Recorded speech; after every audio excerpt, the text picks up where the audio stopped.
নমস্কার বন্ধুরা, তোমাদের সবাইকে স্বাগত জানাই জিকে পয়েন্ট 365 ইউটিউব চ্যানেলের আরও একটি নতুন ভিডিওতে। আজকে আমরা আলোচনা করব ডাব্লিউবিপি কেপি কনস্টেবল 2024 এক্সামের জন্য গুরুত্বপূর্ণ কিছু জেনারেল নলেজ কোয়েশ্চেন অ্যান্সার নিয়ে, অর্থাৎ জিকে কোয়েশ্চেন অ্যান্সারের ক্লাস নিয়ে আলোচনা করবো আজকে তোমাদের সাথে। আমাদের এই যে জিকে কোয়েশ্চেন অ্যান্সার ক্লাসের সিরিজটি হচ্ছে, এর মধ্যে যে ভিডিওগুলি আসছে প্রত্যেকটি ভিডিওই কিন্তু তোমাদের জন্য ভীষণই গুরুত্বপূর্ণ। কোনো ভিডিও তোমরা স্কিপ করো না। এই ভিডিওগুলির মধ্যে যে প্রশ্ন আলোচনা করা হবে প্রত্যেকটি প্রশ্নই কিন্তু তোমাদের জন্য খুবই গুরুত্বপূর্ণ, কারণ এই প্রশ্নগুলো তোমাদের হুবহু পরীক্ষায় কমন পড়ার কিন্তু খুব চান্স রয়েছে। সেই কারণে ভিডিওগুলো স্কিপ করো না। সাথে থাকছে গুরুত্বপূর্ণ প্রশ্ন সংক্রান্ত নানান তথ্য, সেই তথ্যগুলো তোমাদের জন্য গুরুত্বপূর্ণ এবং ব্যাখ্যা সহকারে প্রত্যেকটি প্রশ্নের আলোচনা কিন্তু তোমাদের সাথে করা হবে। ভিডিওগুলো শেষ পর্যন্ত সেই কারণে তোমরা দেখতে থাকো। ভিডিও যদি ভালো লাগে অবশ্যই আমাদের চ্যানেলটিকে সাবস্ক্রাইব করো, সাথে থাকা বেল বাটনটা ক্লিক করে রেখো ফর অল নোটিফিকেশন। ভিডিওটিকে একটি লাইক করো, তোমার বন্ধুদের সাথে ভিডিওগুলি শেয়ার করে দিও। তাহলে চলো আজকের ভিডিওটা শুরু করা যাক। প্রথম প্রশ্ন, যে মুঘল সম্রাট তার রাজধানী আগ্রা থেকে দিল্লিতে স্থানান্তর করেছিলেন তিনি হলেন। নিচে দেখো চারটি অপশন রয়েছে, আকবর, হুমায়ুন, শাহজাহান না অরঙ্গজেব। এই চারজনের মধ্যে কোন মুঘল সম্রাট তার রাজধানী আগ্রা থেকে দিল্লিতে স্থানান্তর করেছিলেন তোমাদের বলতে হবে। সঠিক উত্তর তোমরা যদি জানো অবশ্যই আমাদের কমেন্টে জানাও। মিলিয়ে নাও তোমাদের উত্তর ঠিক হলো কিনা। সঠিক উত্তর হবে অপশন সি, শাহজাহান। ইতিহাস থেকে আসে একটি গুরুত্বপূর্ণ প্রশ্ন এটি। পরের প্রশ্ন, 1761 সালে পানিপথের যুদ্ধ সংঘটিত হয়েছিল কাদের মধ্যে?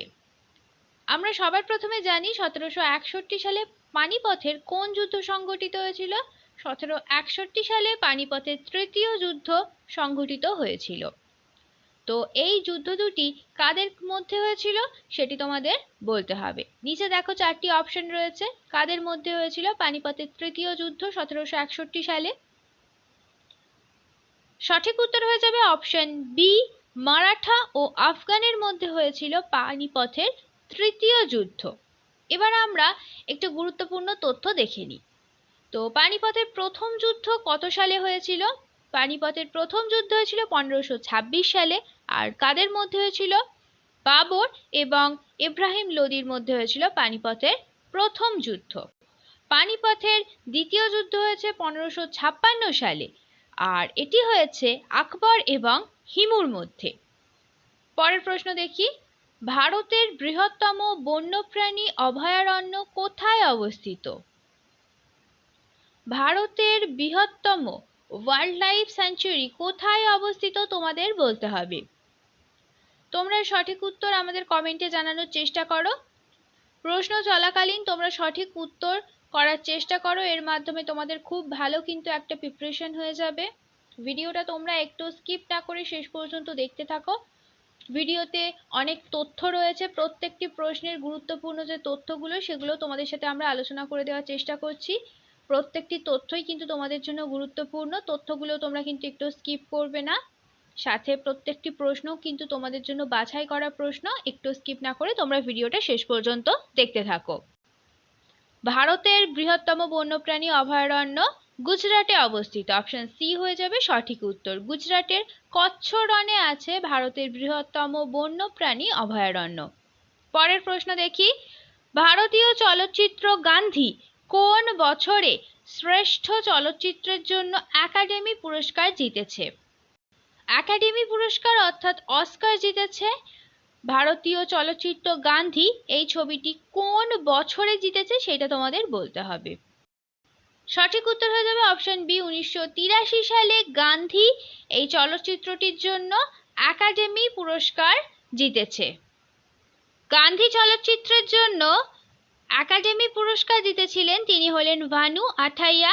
আর কোন বিভাগ থেকে জিতেছেন? সেরা কস্টিউম ডিজাইনার হিসেবে গান্ধী চলচ্চিত্রের জন্য একাডেমি পুরস্কার জিতেছেন ভানু আথাইয়া।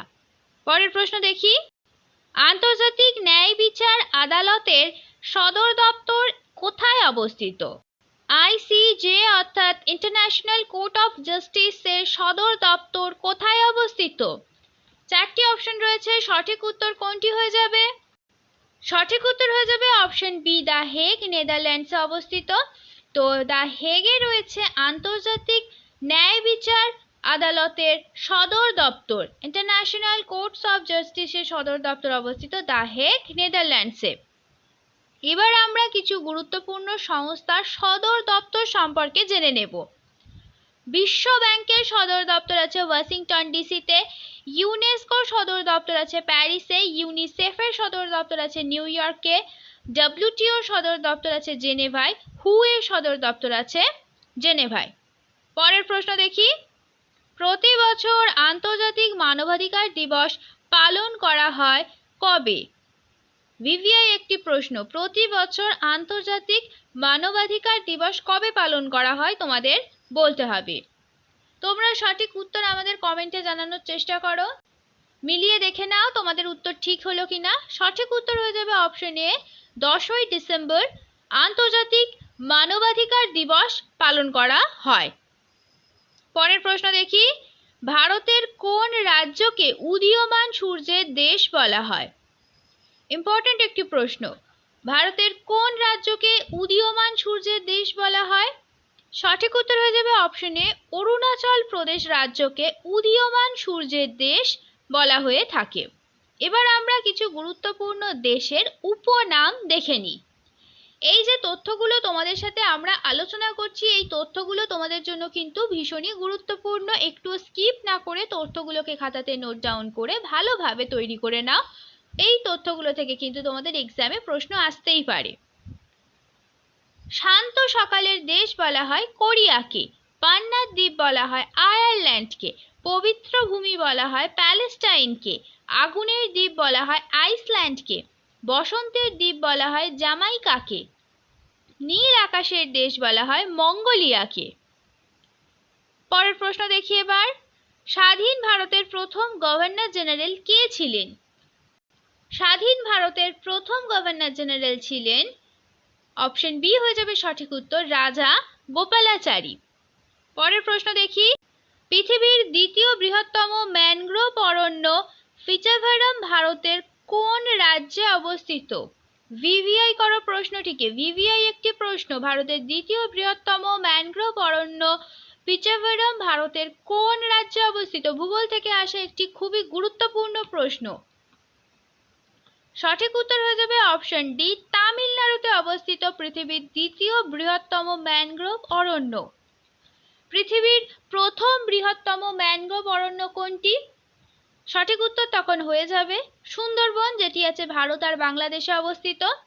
এবার আমরা পরের প্রশ্ন দেখি, ভারত ও শ্রীলঙ্কাকে যুক্ত করেছে কোন ব্রিজ? ভারত ও শ্রীলঙ্কাকে যুক্ত করেছে, সঠিক উত্তর হয়ে যাবে অপশন বি, অ্যাডামস ব্রিজ। এই ব্রিজটির আরেকটি নাম রাম সেতু।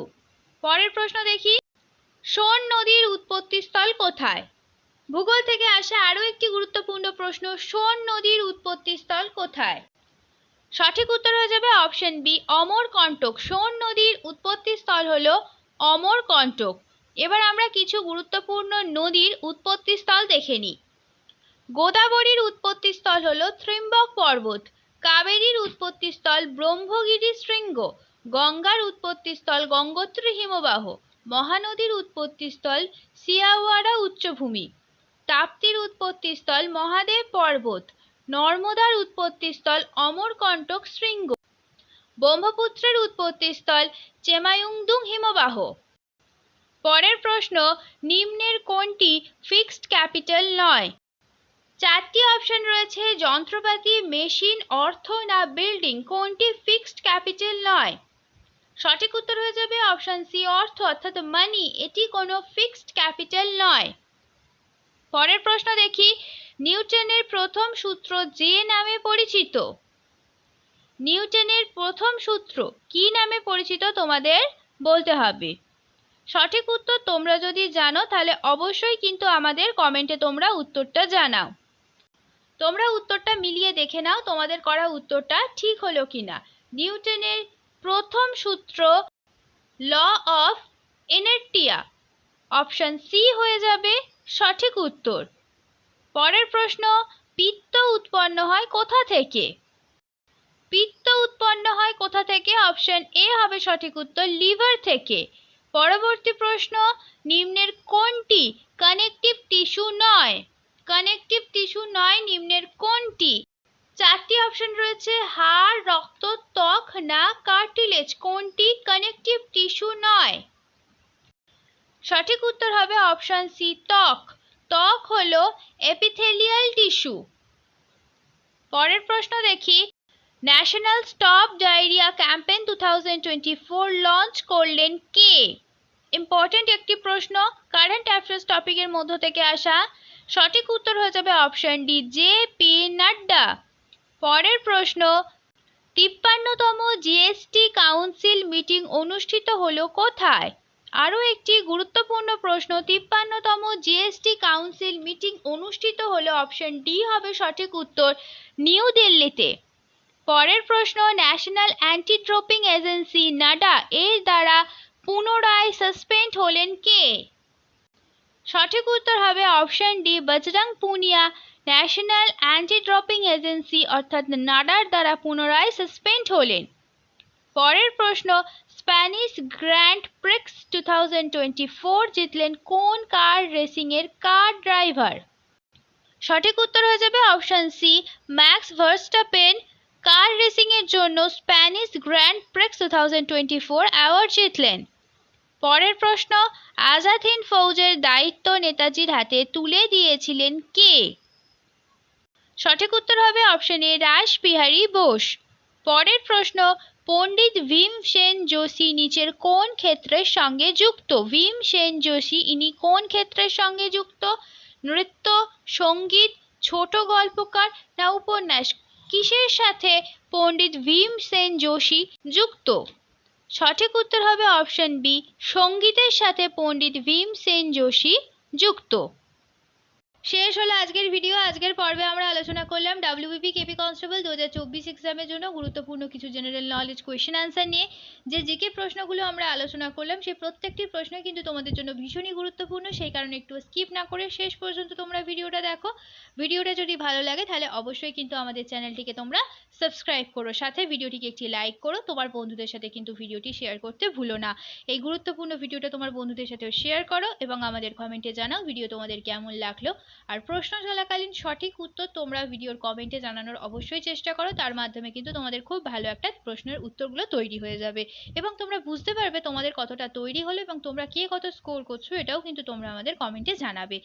তাহলে চলো, দেখা হচ্ছে তোমাদের সাথে পরবর্তী ভিডিওতে। ততদিন ভালো থাকো, ভালো রাখো, এইভাবে আমাদের তোমরা ভিডিও দেখতে থাকো, আমাদের আরো উৎসাহিত করতে থাকো। ধন্যবাদ।